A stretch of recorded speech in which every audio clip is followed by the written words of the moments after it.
अस्सलाम वालेकुम, आप देख रहे हैं पीए न्यूज एचडी और मैं हूं आपके होस्ट सादिया बतूल।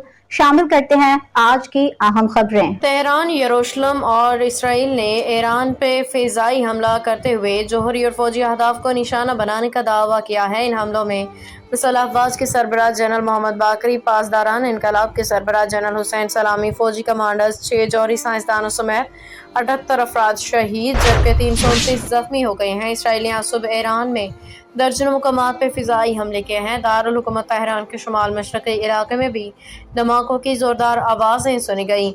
बाज़ मुकामात से धुएं के बादल उठते दिखाई दिए। ईरानी टीवी ने तस्दीक की है कि ईरानी आर्मी चीफ जनरल मोहम्मद बाकरी भी हमले में शहीद हो चुके हैं। पासदारान इनकलाब के कमांडर जनरल हुसैन सलामी शहीद हो गए। पासदारान इनकलाब के सीनियर कमांडर गुलाम अली राशिद शहीद हो गए। एटमी साइंसदान डॉक्टर तेहरानची डॉक्टर फरीदौन अब्बास भी शहीद हो गए हैं। अल-कुद्स फोर्स के सीनियर कमांडर इस्माइल कानी भी शहीद हो गए हैं। ईरानी जौहरी प्रोग्राम के सरबराह रेशम खानी भी शहीद हो गए हैं। न्यूज स्टूडियो से अब तक के लिए इतना ही। मजीद खबरों और अपडेट्स के लिए देखते रहिए पीए न्यूज एचडी।